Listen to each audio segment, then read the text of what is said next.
What is up, everybody? Welcome to another episode of the Bootleg Football Podcast, post-draft edition. We are finally in person for an episode for once. I got my buddy and wonderful co-host here with me, AJ Snyder. We just wrapped up 4 days of live streaming for the NFL Draft. Over 20 hours total, I think, that we did live. No breaks, at least for yours truly. But we made it. We made it. How are you feeling? Better now that we're on the backside of that. 4 days of draft live streaming. Started off on Wednesday before round one. Went through day 1, day 2, and day 3. I took lots of breaks. I took all of Brett's breaks, so he didn't have to. Whole bottle. Might as well. Exactly. I mean, that's what it's for. Me need to throw a big thanks out your way. Can't thank you all enough. We're not even really out of the draft weekend yet, and all 4 of those videos have totaled over 100,000 views on YouTube. The cool thing is they're all archived there, so you can just go back. If you missed a pick or you want to laugh about a pick that your rival took that you don't like, head over to the Bootleg Football YouTube channel. You can rewatch all those streams basically forever, including all of our hijinks, including shots of absinthe and chat. Hold on. They paid me to do it. In my defense, I got $5. Might not have been worth it. Were you the kid that ate paste? I refuse to answer that question. Okay, well, you don't need to incriminate yourself, but not to get too far off track, a huge thank you to everybody who tuned in, submitted questions in the chat, added super chats, sent us stuff on Twitter that we missed. Couldn't do it, wouldn't want to do it without all of you, and it was a massive, massive success, so thank you very much. Yeah, it was probably the best draft weekend we've ever done, and I think that was on our 3rd one now. So hopefully every year just going to keep on getting better and better, and we'll just kind of keep riding this bootleg train for as long as it's going to go. But it was an amazing experience. Today, though, with the draft come and gone, we're going to be talking about our favorite draft classes, and I know there's going to be a lot of comments already about, you didn't mention my team. If we wanted to talk about every single draft class today, it would be a 10-hour podcast, and I'm sure some of you would enjoy that. Most of you would not. So we are going to be getting to every single draft pick and kind of recapping what we think about it throughout the summer. But for now, we just have our 3 favorites. Yeah, this is the quick reaction pod. So overall, the 2022 draft was pretty amazing. We knew it was one of the largest drafts. It was full of talent. There weren't a ton of quarterbacks. There were a lot of historic things that happened, both in the sort of positive and negative.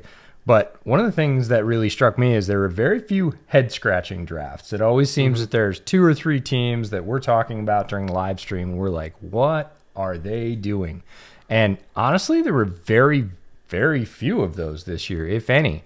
On the flip side of that, trying to figure out what our favorite 3 drafts were, there are a lot of really good draft classes. There were draft classes where I was going down to the last pick, the 6th or 7th round pick, and going, well, is that better than the other one's 6th or 7th round pick? And folks, if you're in that territory, your team did really well for the draft. So we're going to list teams that did really well, had more than half their picks that we really liked, but didn't make the top spots because competition was tough this year. So Arizona, Atlanta, Baltimore, Cincinnati, Dallas, Denver, Detroit, Green Bay, Indianapolis, Jacksonville, Kansas City, the LA Rams, Minnesota, New England, New York Giants, Philadelphia, Pittsburgh, Tennessee, and Washington were all really good, solid classes with more than half of their picks that we like. Get it, we understand, we think the fit's cool. That's a lot of classes that graded out really, really well, but they didn't make our top spots. So we had to narrow it down to 3. Again, this is just the quick reaction. Stick with us for the whole summer. We'll be talking about each franchise individually, including their draft classes. But we're going to go to home territory for you. We're going to talk about the Houston Texans. For once... you mean for once in a positive way? For once in a positive way. It might be the first time we're positively talking about the Texans in long time, multiple years, to put it bluntly. But this class was truly phenomenal in my opinion. And for all the Texans fans listening, if you remember back to like the 2006 draft, you were getting Mario, you got Owen Daniels. Like it was a great draft class, one of the best draft classes franchise had ever had. This one, I think, legitimately has a shot to eclipse it. They took Derek Stingley Jr. at 3rd overall, Kenyon Green at 15 after a slight trade down from 13, Jalen Petrie at the top of round 2, John Mechie a little bit later in round 2, about 7 picks later to be exact, Christian Harris early round 3, Dameon Pierce early round 4, Thomas Booker top of round 5, as well as Tegan Quidariano also in round 5, and then Austin Deculus was their last pick in round 6. Just a phenomenal class from top to bottom. I did not have a single problem with any pick that they made. And I know that there were some rumblings of, okay, if any of the quarterbacks slip, maybe they'll want to bring in somebody to compete with Davis Mills. I think that Davis Mills played well enough as a rookie to earn an unquestioned shot this year. And I think they did the right thing by, taking best player available at the top of the first round, and pretty much everybody had a monster grade on tape for Derek Stingley. They got him support with Kenyon Green and John Mechie, who's going to be coming off an ACL, obviously, but a reliable number 3 receiver. They got him a new running back in Dameon Pierce, who you and I both love, and then they just got a lot of guys that I think can be foundational members of the locker room and culture setters, especially Jalen Petrie, Thomas Booker, Austin Deculus, who's one of the most experienced players in college football ever. Just a great, great class from top to bottom. I know statistically not all of them will work out, but if you ask me to pick right now which pick won't work, I can't name one. I think they're all really good. Yeah, this was a draft that started off and really keys off the fact that Derek Stingley Jr. stays healthy. It's been the question throughout the entire process. There was never a question about who he was as a person. There was definitely not a question about who he is as a player on the field when he's healthy. It's been health first, last, and always. They believe he's healthy. They take him way up top, pick 3. This draft really keys off that. If he stays healthy, it's going to be a fantastic draft. If he doesn't stay healthy, they're going to take a lot of, well-meaning scrutiny about, look, you spent an incredibly expensive draft resource on a player who had questionable health and it didn't work. So if it works, it's great. If it doesn't work, they're going to take that. But on down, Kenyon Green, one of my 10 offensive gems. Jalen Petrie, my 4th ranked overall corner. One of my 10 gems on defense. John Mechie, who is a player I was much higher on than most people I knew because I think he's going to be very, very solid as a pro because of all his experience at multiple slots, his ability to win on 3rd down, his ability to separate at all areas of the field. Christian Harris, who really ascended at the very end of his tenure in Alabama, really the last 2.5 games, and obviously the Texans talent evaluators thought, well, if that curve continues, he could be the best inside linebacker in this class. Dameon Pierce, one of my 10 gems on offense, who I think is going to be fantastic and has a really clear path to playing time in Houston. He's going to be on the field quickly and a lot. Thomas Booker, I think everybody that follows Bootleg knows we love Thomas Booker. You can check out our interview with him over on the Bootleg Football Clips channel. Amazing human being, really good athlete at the defensive line, wants to play 3-tech. I think that's where he'll end up with the Texans. Especially in Lovey's defense. He's going to be that upfield. He's going to get his wish. He wanted to be the upfield penetrating 3 technique, and that's what he's going to be doing. Yeah, if folks remember Tommy Harris. Tommy Harris was in that role in Chicago before he hurt his knee. Thomas Booker's going to get every chance to show that why he was one of the top 5 defensive tackle testers at the Combine. Tegan Quidariano is a really interesting guy. We saw him at Shrine Bowl. He's the Oregon State tight end, really tall. And there were a bunch of really good tight ends at Shrine. And he kind of, I don't want to say get lost in the wash because he kept making plays, but they were all making plays. And he just sort of was one that didn't stand out. I think it's a low-key, really good pick. But again, we're talking about end of the 5th round. They're still getting value. If there's any pick that I'm a little bit wishy-washy on, it's Deculus. You like him a lot more than I do, but I'm not anti-Austin Deculus. Again, super experienced player in the top conference in the country. Could be guard, could be tackle. I think he's probably better at guard. Fine. If we're quibbling about your 6th round pick, 27th overall, in trying to determine the quality of your class, you crushed it. Yeah. Yeah. And I think it's tough to say, you drafted 3 Pro Bowlers here. I think they got a good shot. And 3 Pro Bowlers is, that is the holy grail of draft classes. The last one I can remember that even got close was the Saints when they took Kamara and Lattimore, and who else was in that 2017 class? It's 2017 I think, Saints. Marcus, Utah safety that now Marcus is with Williams. Marcus Williams with the Jets. Like, that was seen as gold standard of draft class. I think they legit have a shot of having 3 Pro Bowlers here, back to back to back at the top, with Derek Stingley, Kenyon Green, and Jalen Petrie. And I know people say, Jalen Petrie, a nickel, top of round 2. Why are you taking Jalen Petrie? I'm telling you, folks, he's an amazing, amazing football player. Plays the run with tenacity, really, really sticky in coverage in the slot, which is where he played most of the time in Dave Aranda's defense. But remember, if you're playing the star position for Dave Aranda, you're going to be blitzing a lot. You're going to be heavily involved in run support, especially with all the RPOs that you face in Big 12 football. Like, the nickel is involved in the run fit every single play.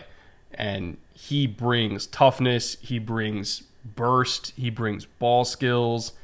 He is the ideal hybrid nickel safety that can play either deep or in the slot. I love Jalen Petrie. He's going to be an immediate starter, along with Stingley, along with Green. Harris is probably going to start too. I mean, Dameon Pierce is probably even going to start. His only competition, realistically, for the starting running back role is Marlon Mack. So, I mean, God, even Thomas Booker could start. At worst, he's a rotational guy as a rookie, and then he eventually works into a starter. We're looking at 5 or 6 starters. That's what I was going to say. You took the words out of my mouth. Pro Bowlers is one thing, all pros, whatever, best draft class ever. We'll see. In the immediate, right, when they line it up for the first time in September and the games count, there's a minimum 5 guys on this list that are going to be on the field with the first team. That's incredible. In terms of draft class overall production, just outright raw production, putting 5 starters on the field out of a draft class, yes, it means your roster wasn't ideal. Doesn't matter. Their roster definitely allowed for rookies to come in and start. I'll give you that. Right, but you still need, as a front office, to make the right moves to fill them, and I'm going to give them credit for that because it looks, right here, again, are they all going to stay healthy? No. Are they all going to pan out over the long haul?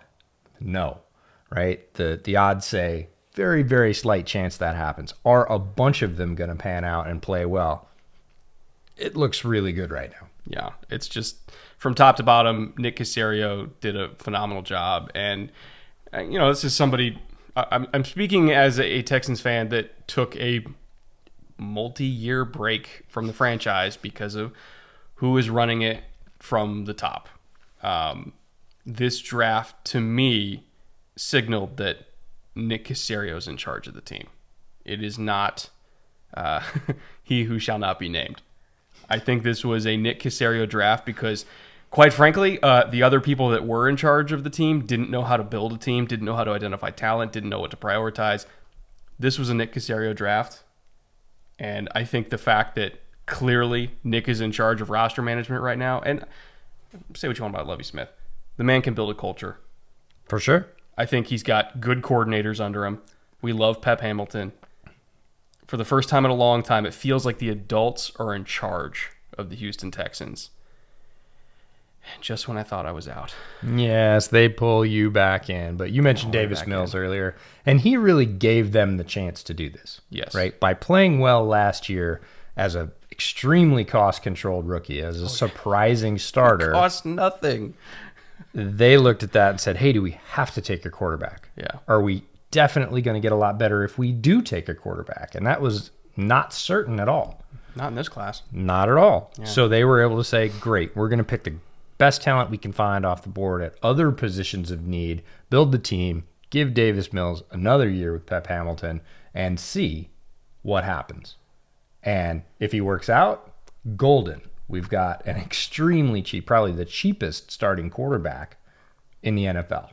Cheapest effective one, at least. Right. And a team built around him. So we're sitting pretty if that occurs. If not, we've got assets next year in what looks to be right now, and you never know for sure, a more full and sort of fully featured, more talented quarterback class. So it's a great place for the Texans to be, and it does feel like Nick Caserio is in charge of adding talent, and that's a big, big step for the Texans' return to any kind of competitiveness. Well, speaking of one team seemingly ridding themselves of their demons and all of a sudden turning around in terms of roster construction. What the hell is going on with the Seahawks? This was not a Seahawks draft. And I mean that in the most complimentary possible way. This was a great draft for the Seattle Seahawks. We're looking at Charles Cross, the chalkiest of chalk picks you can make at 9th overall. We were worried a little bit that they were going to go in a different direction if Cross wasn't there. Luckily, Cross was there, and he was too good of a player to pass up. So they did the right thing by just taking the pick that everybody begged them to make, and they did.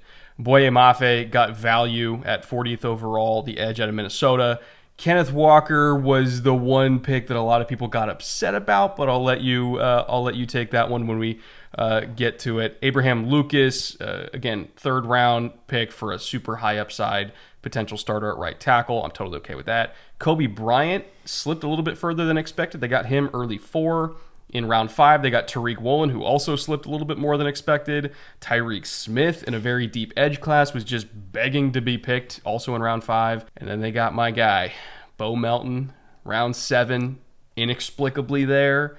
And then Derek Young, the other physical freak out of Lenore Ryan, was also there in round 7. So they said, fine, we'll double dip at receiver. We'll give Drew Lock even more athletic targets to throw to. I have zero complaints about this draft class. We could talk about the decision of fully committing to Drew Lock, but in terms of just taking players at appropriate value, can't do better than this. Really nailed it top to bottom. We were a little bit surprised when they went chalk at the top because, again, the Seahawks for almost a decade have done anything but. They have taken their draft capital and spread it around and said, we're going to do what we want. We're not going to follow anybody else's drummer. We're going to do our own thing. And it's worked out fairly poorly in terms of roster building. They've had less hits than misses. So starting off with Charles Cross was a huge sigh of relief. There was a lot of Seahawks fans in the chat when we were on the live stream, and you could just feel it. Oh, they were terrified. They did it. They did a good thing, right? They did the good and right thing. The good player was there at a position of need, and we just took him. Cool. But we were winding up in round 2. Okay, now they're going to go off script, right? Because we're very used to it. 9 years in a row. And they take probably the highest ranked player at the highest position of need in round 2. And sit back and say, okay, seems different, but they could still do it. They could still go off the rails. And a lot of people will say that they did with the second pick in round 2. Pick number 9, Kenneth Walker III out of Michigan State. Both of our top-ranked running backs. We know Pete loves running backs. We know the offense is going to be a little bit different. But the running backs in the room right now are Penny and Chris Carson. And Chris Carson may never play for the Seahawks again due to injury status. He may, but his future is uncertain.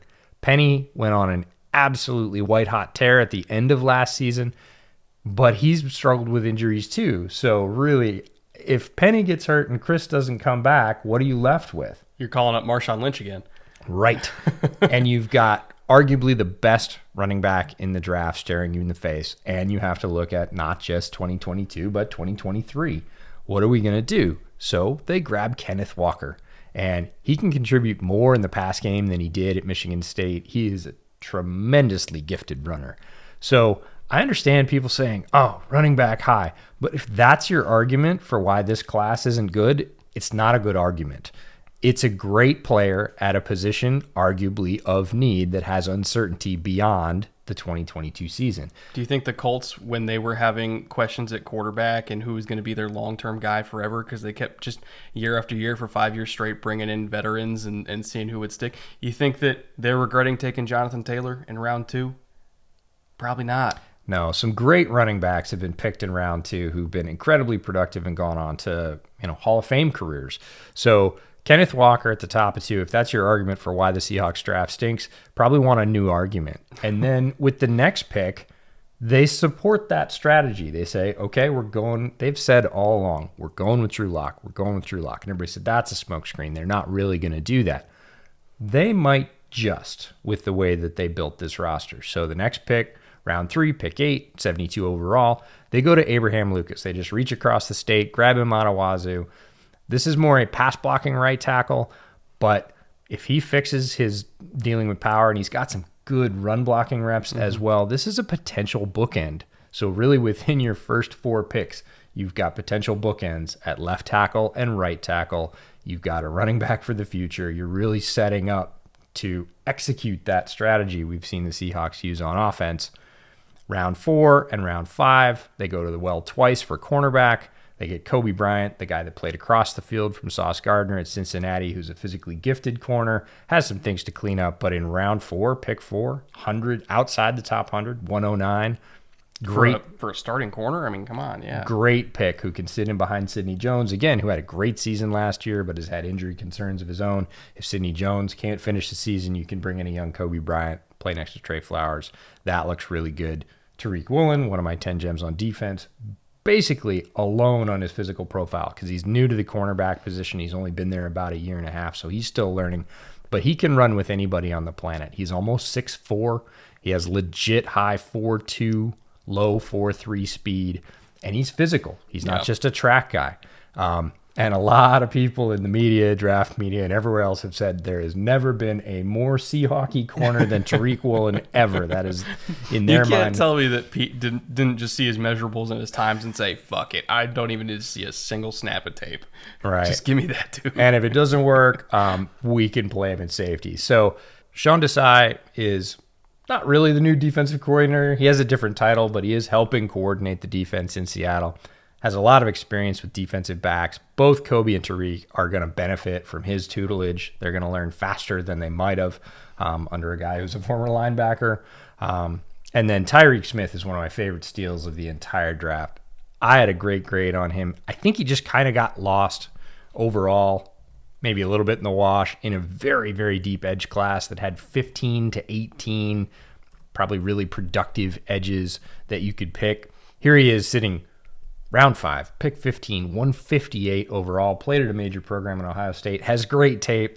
He just enters the rotation, which they've continued to build. They got Mafe above him. They already have a couple of young pass rushers they really like. Slotting Tyreek Smith in the 5th round is a flat steal. Yeah, they, by they, I mean Ohio State. They have one of the best defensive line coaches in the country, and specifically one of the best pass rush coaches in the entire country in Larry Johnson, who's produced, I mean, name any Ohio State defensive lineman that's come out in the last how many years? The Bosa brothers, Chase Young, Draymond Jones, like literally every defensive lineman that's come out that's been a plus pass rusher, and there's a lot of them, has been a Larry Johnson product. And Tyreek Smith uses that classic, people call it the Bosa move, you know, that side scissors, the swipe, and you're kind of like Euro stepping around the corner, and then you flatten. People call it the Bosa move. It's the Larry Johnson move. Every single Ohio State pass rusher, including Chase Young, including Tyreek Smith, gets wins on that move more than any other. And he was using it at Senior Bowl when he beat Penning, when he beat all these guys. He did it with that side scissors move that he got from Larry Johnson because he teaches it to every single pass rusher that comes through Columbus. So at worst, he's going to be 20 snaps a game of fire and brimstone. I don't necessarily see him, holding up super well against the run, but if he's just a rotational pass rusher that you bring in to, give Boye Mafe a blow here and there, fine. You're getting him on day 3. Who cares? That's good value. So Seattle continued their march, and Bo Melton comes to the Pacific Northwest. My guy. In round 7. Talk about Bo Melton in round 7, because those are two separate things. Bo Melton, the player, and the value in round 7. I truly don't understand why he was there, because you've got a productive player, or more productive than he should have been at Rutgers, who had every single problem on offense that you can imagine. Quarterback, scheme, offensive line. It was a mess there. And yet he still was a productive player overall. Not as productive as a lot of the other receivers that win this class, but if you're just looking at him on tape, he was getting open. Yep. But he'd get overthrows, he'd get underthrows. He would come open, but the quarterback was on the ground because the offensive line wasn't very good. Like, you talk about Isaiah Pacheco, their running back that year, having to do a lot by himself. Well, so did Bo Melton. And there were some times where they just wanted to get the ball in his hands because they couldn't do it down the field. So, they would give him screens, they'd give him sweeps, get involved in the return game, just something to get the ball in his hands, because he's a legit 4.3 guy, great acceleration that shows up in the vert. He's got like 38 vert. His route running I would describe as jittery, in that it's almost like It's almost like you feel like your camera is like skipping frames.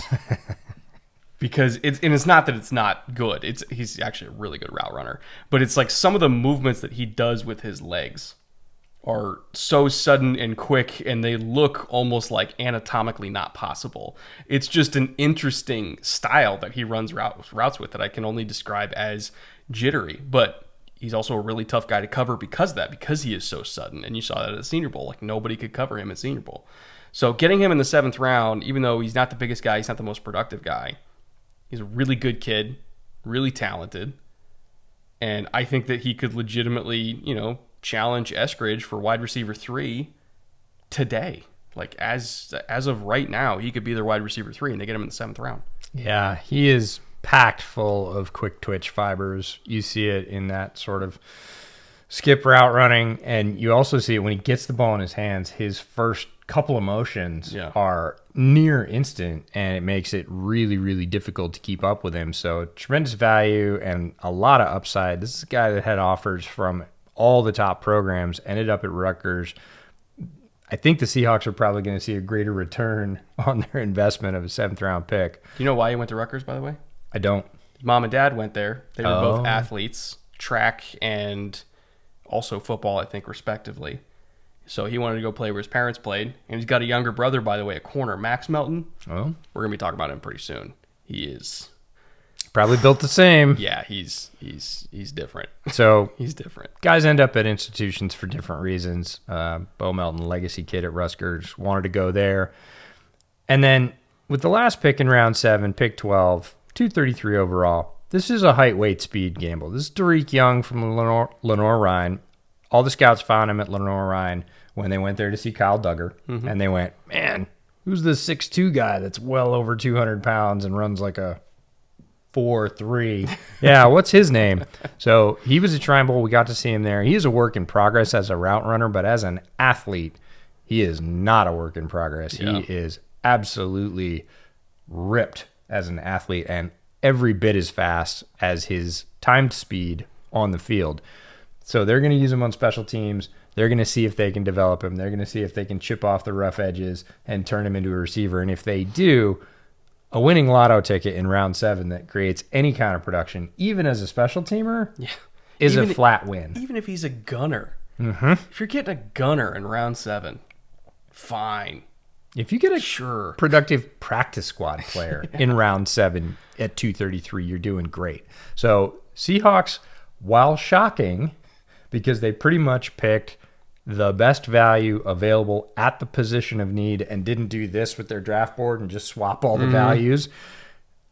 While surprising, a really, really solid class top to bottom that we're just not used to seeing, but boy, it's a nice change.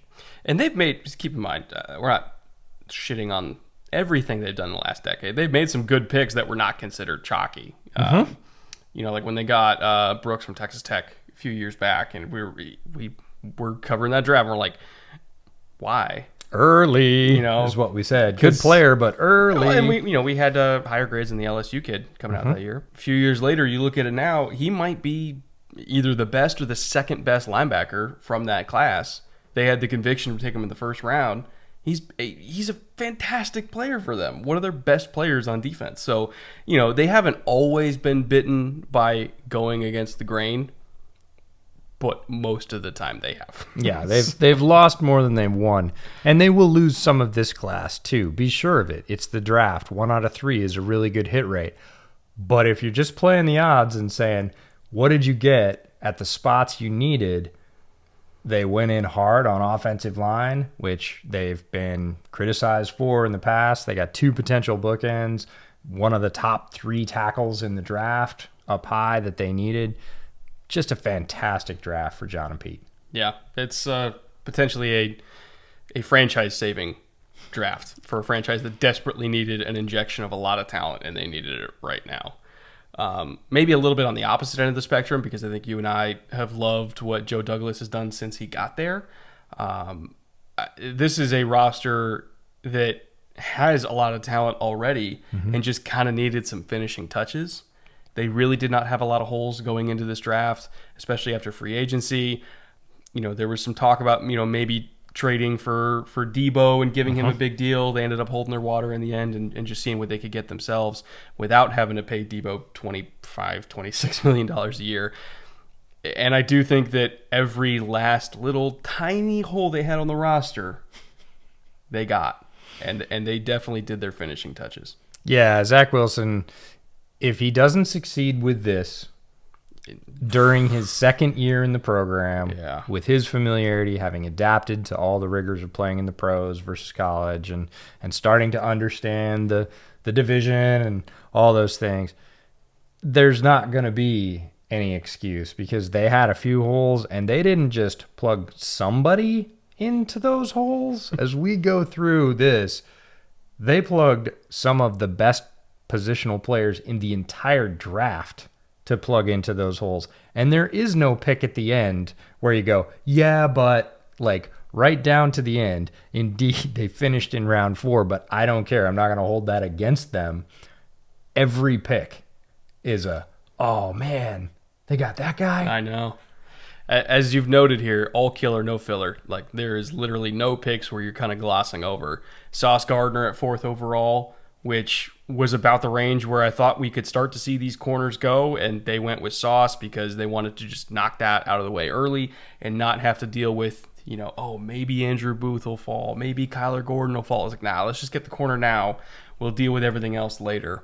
So they got Sauce Gardner, arguably the best corner in this class. He's my CB2. He's your CB1. We're splitting hairs here in terms of grade. He's a really good player. Garrett Wilson at pick 10. That's about where I expected him to go, somewhere between 7 and 13 with the Texans. He went smack dab in the middle at 10.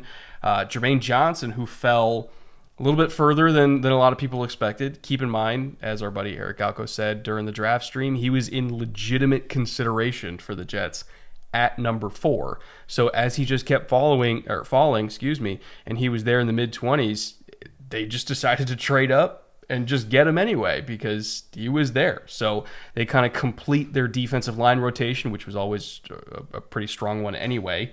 Now they have a defensive end that allows them to basically come in waves, and they don't just have to, play 60 snaps a game with their starters. They can do 40 and be totally cool because you still got Carl Lawson, you got Jacob Martin. They got Breece Hall in round 2. Again, completing the running back room. You got Michael Carter as a rookie who we like a lot, but there's no running backs that are getting more than 19 touches a game. Well, actually, there's one running back in the league that averaged more than 19 touches a game. It was Jonathan Taylor. He got 19 and a half. And then it falls off a cliff after that. So you need running backs, especially for an offense that wants to run a lot, that can come in and get double-digit touches. So have an even split with him and Michael Carter. It's a great running back room. Jeremy Ruckert, they didn't really need a tight end because they got C.J. Uzomah in free agency, but who cares? Jeremy Ruckert is a tight end too. I love that. Max Mitchell. We don't know what's going on with Mekhi Becton, whether he's going to be left tackle, right tackle, whether Fant's going to be left tackle, right tackle. I have no idea what their starter situation is going to be. We'll figure that out over summer. Either way, Max Mitchell can play both spots. So he's your swing, and a very good swing at that. And then you got Michael Clemens, who, dare I say, might be your favorite pick in this whole deal here. In round 4, getting a very high upside pass rusher with length and burst and way underrated hands in terms of like technical refinement. I would argue that, Michael Clemens at round 4 versus Jermaine Johnson at the end of round 1. Clemens is a much better value for what you're getting. And they didn't need him. They already had Jermaine Johnson at this point, and they still got Carl Lawson coming back and Jacob Martin, who I think is a 20 snaps of fire and brimstone type guy. They didn't need Michael Clemens, but they got Michael Clemens just because they could. And so you got all these defensive linemen that are insulating you from the excuse that they had last year. Wow, well, Carl got hurt, and then our pass rush went with him. It's like, well, now, no, Carl got hurt. Fine, you got Jermaine Johnson, you got Clemens, you got Martin, you got everything you need. There's no holes left. Yeah, there's no excuses left. And outside of Wilson, which they really needed, if they didn't get Wilson, they needed somebody like Wilson. Yes. They needed that big attacking X receiver, and Wilson is the one they picked. They believe he is going to grow into that role. He's incredibly explosive. This is the Ohio State receiver on the other side from Chris Olave. And outside of that, Jermaine Johnson is not a guy they needed. It's a guy they wanted, and it's an insane value. Considering they were thinking about him at 4 and they get him all the way down at 26. The other thing about this that people aren't talking about is they now have 3 players with 5th-year options that they control. Oh, I didn't even think about that. Ding. All at positions that are exceedingly expensive. That's correct. At premium positions. So I saw some people criticizing the trade up a little bit, not for the player, just for the cost. Again, they had picks to spare and not that many holes, and they filled them with premier players. Breece Hall. We talked about building rooms all throughout the draft, building the running back room. What do you have in Michael Carter? Awesome. What can you add? Breece Hall. Also awesome, but not the same. Yeah. Different skill sets, I would say. Yeah, absolutely. Brings a different skill set, a different style, something else defenses are going to have to account for. Jeremy Ruckert, we talked about the day starting off. What do the Jets need? And you're like, I don't know, not a lot. Maybe TE2? Yeah. Sure enough, they get out somebody that might turn into TE1 in Jeremy Ruckert. Probably underutilized at Ohio State. Has a really good chance to overproduce as a pro. Max Mitchell, left tackle, right tackle, flexibility. One of the most versatile players in this draft class. Again, sort of insulates them against whatever happens at tackle. A luxury pick, if you want to, in the 4th round at pick 6. Really cool that he was still available there. And then Michael Clemens is not just double dipping like Jermaine Johnson. It's almost triple dipping with their defensive line.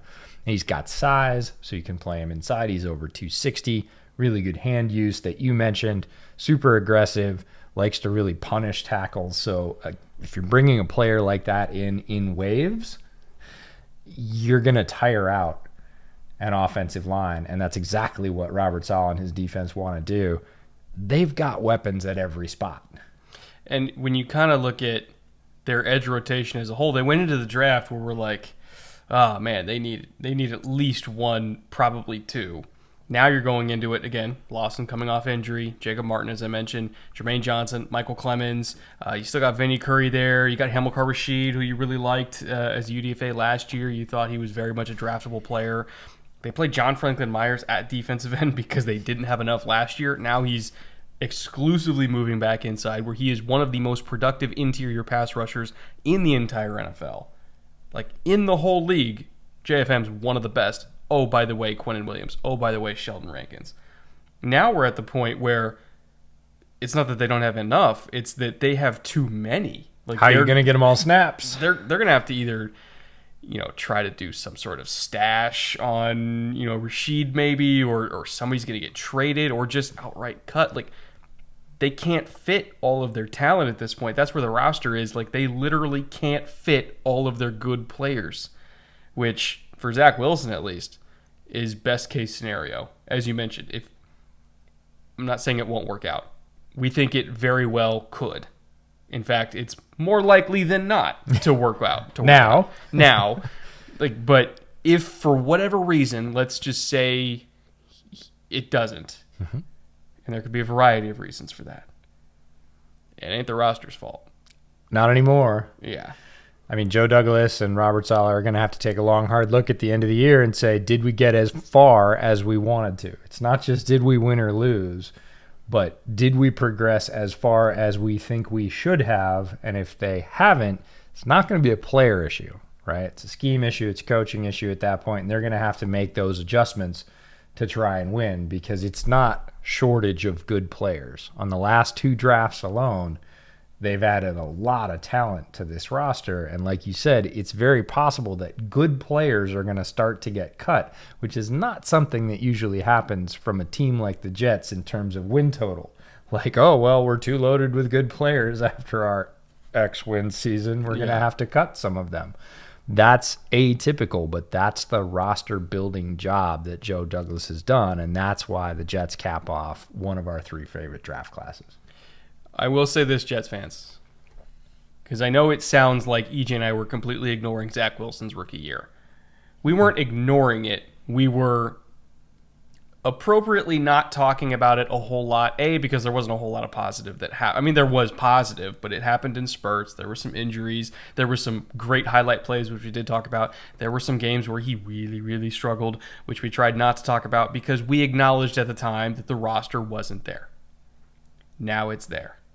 So we hope we get to talk about Zach Wilson a lot more in 2022 than we did in 2021, because he does have a lot of talent.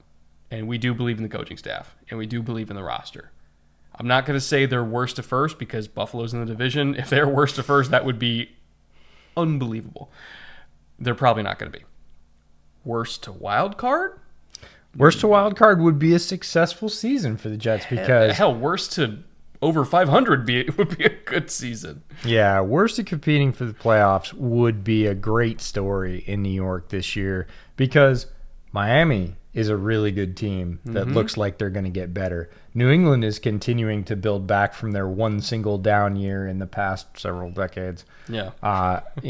And Buffalo is Buffalo. So it's a tough division. There are no easy outs, but you have enough firepower to go do that. Now you got to learn to win, gel as a team, dial in the scheme, start to play matchups, do all the things that teams, once they sort of achieve that level of competence in players and scheme, do to win tight football games, of which there are many in the NFL. But worst to competing for a playoff spot, wild card or otherwise, I think Jets fans would take that at this point. for sure. Hell, just beating the Patriots, I think they would take at this point. So that'll do it for, I know it's an abbreviated episode compared to what bootleg fans are used to, but we could not fit every single draft class that we really liked into this one show. Again, we are going to be hitting on every single pick, every single coaching change, every single free agency pickup. Throughout the summer, we're going to be doing more content than you can possibly imagine, covering every single aspect of every single team to get you through the summer, and not just, hopefully hear some stuff about your own team, but maybe learn about things for your division rivals, other teams in the conference that you're going to have to compete for. You're going to get to know the entire league this summer. So don't fret. The people in Atlanta that love your class, Kansas City, Detroit, Green Bay, they came back on day 2 and day 3, and in Goody we trust, apparently. And even Bears fans that are losing your mind. We're going to go over the class and give our thoughts on that as well throughout the summer, and we're going to do so in more detail than maybe you're even prepared for. So stick around with us throughout the summer. Again, patrons that were there throughout draft season, trust me, you're going to get a lot more content as well. Bootleg Clips is going to get some extra content too. In addition to highlights from this show, we're going to do some exclusive content over there. So we could not possibly thank all of you enough for riding with us. Thank you to our executive producers, Andrew, Murat, Consti, and Connor as well, stepping up, becoming a new executive producer recently. Hell of a draft season, EJ. Hell of a draft season. And we would be remiss if we didn't put a huge thank you out to our new editor, Jay, who is processing all this content and the rest of it that's coming down the pike this summer. So bottoms up to you, Jay. Bottoms up to all of you who stuck with us through this entire process. It is a shift. We'll have this podcast this week, one next week. Might take a week off and then get some sleep, possibly. Lord knows we need it. Yes. The other reason for a short podcast, not sure we could stay awake through a long one this week. I'm dying. I am beyond exhausted. And to keep that from happening and to roll into what is going to be a very busy content season for this summer, hang on to your butts. We're going to have some good stuff. We'll be back very soon with our UDFA special. And until then, later. Take care.